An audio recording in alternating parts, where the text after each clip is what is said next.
Parts of pelvic bones belonging to 4 different Germanic warriors were found threaded on a stick as a post-battle ritual act at Alken Enge, Denmark. Animation, Peter Jensen, Archaeological IT, Aarhus University and Moesgaard Museum. Archaeologists working in a sprawling wetland in Denmark have uncovered 2,000-year-old human remains that are challenging traditional ideas about barbarian warfare in Northern Europe. The research, which was published today in the journal Proceedings of the National Academy of Sciences, also provides a unique look at how Germanic tribes memorialized their battles. Archaeologists excavated 2,095 human bones and bone fragments, comprising the remains of at least 82 people, across 185 acres of wetland at the site of Alken Enge, on the shore of Lake Moesgaard on Denmark's Jutland Peninsula.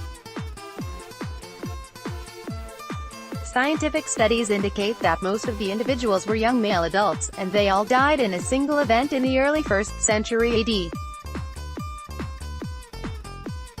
Unhealed trauma wounds on the remains, as well as finds of weapons, suggest that the individuals died in battle. The team didn't dig up the entire 185 acres, but the researchers extrapolated that more than 380 people may have been interred in boggy waters along the lake shore some 2,000 years ago, based on the distribution of the remains that were excavated. Why is this discovery so important? The find significantly increases the estimated size of armies in Iron Age Europe. Despite all of the accounts from Roman writers about the wild and savage barbarians of Germania, we know very little about the battle capability of Germanic tribes.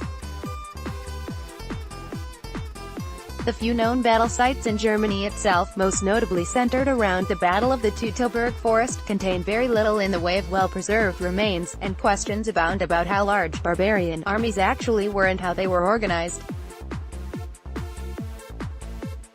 The violent nature of Germanic tribes was a popular theme in ancient Roman art and literature. This Roman sarcophagus depicts a battle between imperial troops and barbarian warriors in the late 2nd century AD. Photograph by Dia A.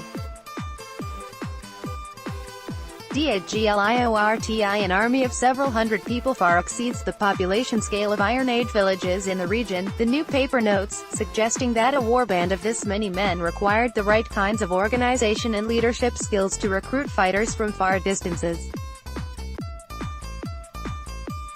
Princeton University archaeologist and barbarians author Peter Bogutsky, who did not take part in the study, notes that, until now, the working size for martial bands in Iron Age South Scandinavia was roughly 80 individuals, an estimate based on ritually sacrificed weapons discovered at Hjort Spring that would support a band of that size. If the paper's estimates are correct, Bogutsky says, these armies may have been several times larger. Why would people be fighting in a marsh? That doesn't sound ideal. Here's where it gets really interesting. Many of the human remains show animal gnaw marks consistent with bodies left exposed somewhere else for 6 months to a year before being submerged in the wetland. Others' bones are deliberately arranged in bundles with stones brought in from other areas, and in one case, fragments of hip bones from 4 different individuals were threaded on a tree branch. This leads researchers to suspect that after a period of time, the remains were collected from an yet-to-be-discovered battlefield and ritually deposited in the marsh. However, the southern areas of the site also revealed many very small bones, which could easily be overlooked when gathering skeletonized remains. This may indicate archaeologists could actually be very close to the actual battle site, says study co-author Mads Collar-Holst, an archaeologist at Aarhus University and executive director of the Moesgaard Museum. Noting the millennia-long ceremonial and ritual importance of bogs and shallow lakes across northern Europe, Bogutsky believes the removal of bodies from the battlefield after a period of time and their interment in the marsh may likely be the action of the victors trying to memorialize their triumph. Adult leg bones were gathered from the battlefield and arranged in the wetlands along with non-local stones. Photograph by PNAS. This is memory work after the battle, Bogutsky explains. They are deliberately trying to create some collective memory of the event.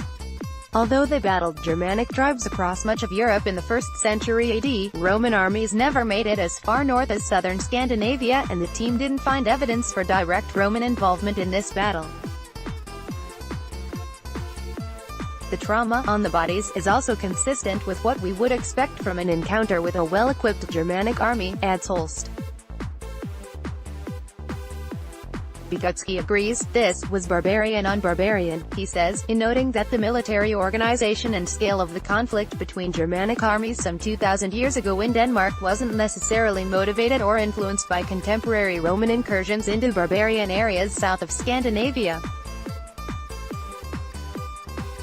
It's indigenously generated. This continues a pattern of endemic, intergroup violence in the region that goes back into prehistory, Bogutsky adds. It's just that the groups got larger and larger, and the weapons got more and more lethal.